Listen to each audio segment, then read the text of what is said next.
Hello and good morning, everyone. How are you doing today? Welcome to today's market outlook. Edmund here. So today is Thursday, 30th of July 2020, and we are more than halfway through the trading week. And let's have a quick look and see what happened to the markets yesterday, and then we will have a look and see what we can be expecting for today's market. So for yesterday, the US dollar was actually trying to consolidate for the last 1.5 days. However, as you can see, the consolidation or the support wasn't really strong, and yesterday it actually continued to touch recent lows of 93.10. Okay, so the US dollar continues to be bearish, and we do see the UK pound continue to be marginally bullish. Okay, so gold prices was also on a consolidation phase. However, it still managed to move back up to touch a high of 1,980, forming a double top. And for the moment, it is slightly on a retracement drive. Okay, haven't really gone into a bearish move yet, but it's just in a consolidation phase. Okay, so let us have a look and see what is coming up for today. At 3 p.m. today, we will be having some minor data from Spain. This will be the Flash Consumer Price Index numbers to be announced at 3 p.m. And moving on to 3:55 p.m., we will be having the German unemployment change data.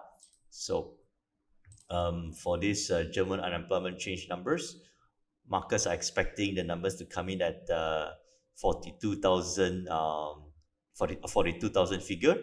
So again, we will have a look and see what the numbers are actually at 3:55 p.m. And moving to 4 p.m., we will be having the German preliminary GDP numbers. This will be the quarterly GDP data, and markets are expecting the numbers to contract by -9%.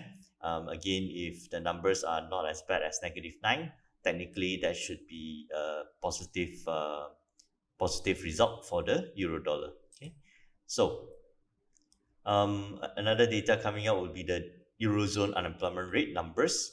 So for the Eurozone unemployment rate numbers, markets are expecting the unemployment rate to rise to 7.7% over the course of the previous month. And moving towards the US session, we will be having the advanced quarterly GDP data coming out from the US. Okay, again, markets are expecting the quarterly GDP for the US to contract by a massive 34.5%.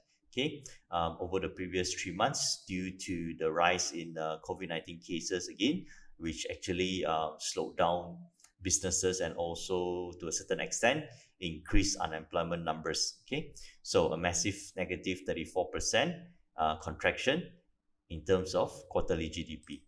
So again, that is what the markets are expecting. So it'll be very interesting to see what the numbers are coming up tonight.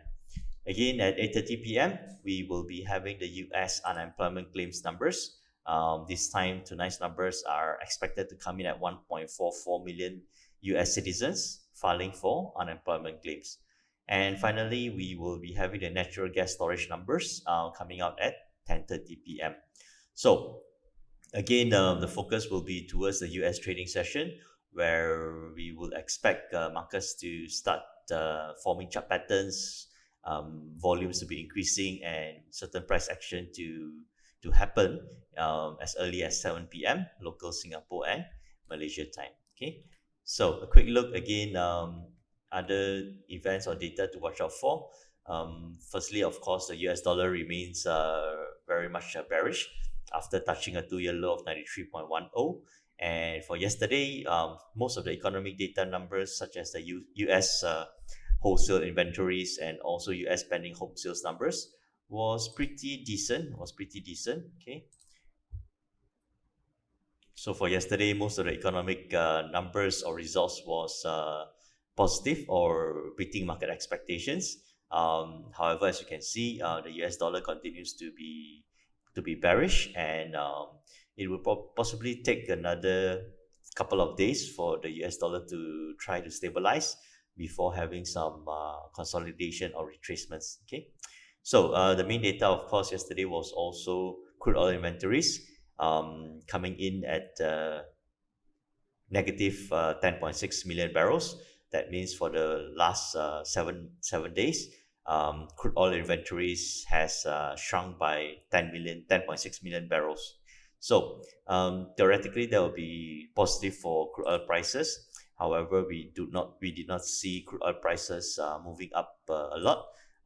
As early as 1 p.m. local Singapore and Malaysia time, crude oil prices just moved up from $41.03 all the way to a high of $41.63. Okay, so my summary for crude oil is that it is in a consolidation phase. I think it will be in a consolidation phase for a while before further news or events regarding COVID-19 and the recovery of economies plays a factor on the prices of crude oil. Okay, so I guess crude oil is again kind of just resting at the moment. Okay, not much major activities.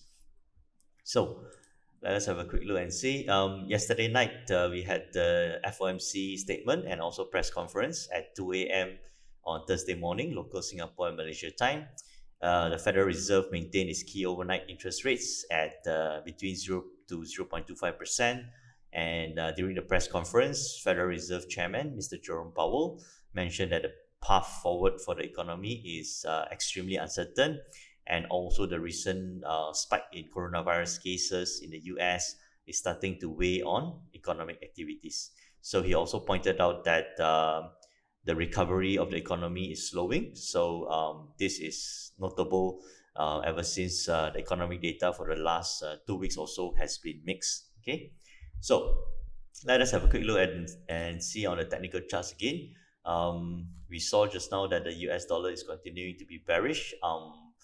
But possibly it will be slowly moving into consolidation mode. For the UK pound for yesterday moved up from 900 hours plus 5 is 14, which is 2 p.m.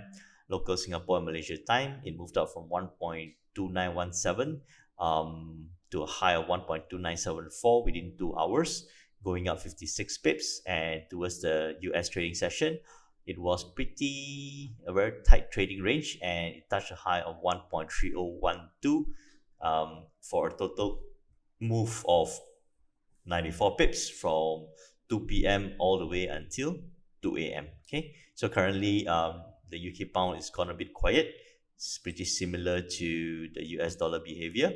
And a quick look at euro dollar. Euro dollar was also bullish for yesterday. Okay, so the key move was here at 1500 plus 5 is 20, which is at 8 p.m. local Singapore and Malaysia time. The euro dollar moves up from 1.1719 all the way to a high of 1.1803. Okay, so the major move for the euro dollar was during the US trading session, and it moved up 84 pips. Okay, so just bear in mind that both the euro dollar and the UK pound and also the US dollar has been very aggressive, moving in one direction. For the US dollar, it was a very aggressive bearish move ever since the end of June. And of course, for the UK pound and also the euro dollar, it has been a very aggressive and consistent bullish trend. Okay, so moving on to gold prices. Gold prices, ever since touching a high of 1,981, okay, on Monday. Sorry, this one is 28. Okay, this one is on a Tuesday. Okay, on a Tuesday, gold prices actually came down, and for yesterday it was mostly consolidating, pretty quiet, trading in a very tight range of 1,962 and a low of usually it was 1,947, a 15 US dollar range. It touched a low of 1940 momentarily before punching up from here, okay, at about 10 p.m. local Singapore and Malaysia time, from a low of 1,941 US dollars. It touched a high and also a resistance of 1,980, and then after it came back down. Okay, so visually this has formed a double top, so the sentiment could be slightly bearish or in a retracement mode. If it does retrace back, we are looking for the prices to come to test the recent support levels of 1,949, which is about 13 to 15 US dollars on the downside. And towards the upside, we are looking for it to test to, first of all, it has to break this short-term resistance at 1,970. So the short-term upside target price is 1,970, which is about $8 from the current price. And of course, the next target price or resistance will be 1,980, which is about 1818 US dollars away from the current price. Okay, so about 15 to 20 US dollars to the upside, and to the downside, we are having between 10 US dollars to 20 US dollars to the downside also. Okay, so pretty much similar for the UK pound. To the upside, we are looking for it to break past 1.2996, which is just about 20 pips to the upside. And to the downside, if it breaks this bullish trend line, we may look for it to come back down to these levels, okay, of 1.2915, which is 60 pips to the downside. And of course, if the momentum is very strong, if it breaks further down, we may be looking for somewhere lower towards 1.2884. Okay, so that one's another 100 pips to the downside. Okay, so yeah, so let's move on to a quick one on silver. Silver, as you can see, has gone quiet. It's in a consolidation phase. And again, just now we mentioned oil prices. It is still in a consolidation phase, and not much major moves happening on oil prices. Okay, so I guess for the rest of this week, you can still focus on currency movements, and also on gold price movements. Okay, so silver has gone a bit quiet. Likewise with oil, Bitcoin, similar situation, still in a consolidation mode. Okay, so yeah. Okay, so consolidation mode looks like it's trying to break down, but you need to watch out for the horizontal supports also over here. Okay, so a quick look at the S&P 500. After yesterday's Federal Reserve FOMC statement, well, it wasn't market changing. So again, interest rates were unchanged, and to a certain extent, they are trying to continue their stimulus and funding programs for the economy. So, but we do see the S&P 500 moving up all the way from a low of 3,211 points as early as 1 p.m. local Singapore and Malaysia time over here, and it ended at the high of 3,263 points. So it went up about 52 points. Okay, quite a decent recovery.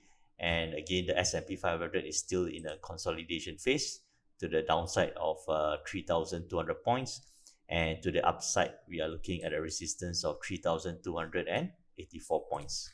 So, yeah, so today's market currently is a bit quiet. I would say most of the action or activity will come towards the UK trading session and also the US trading session.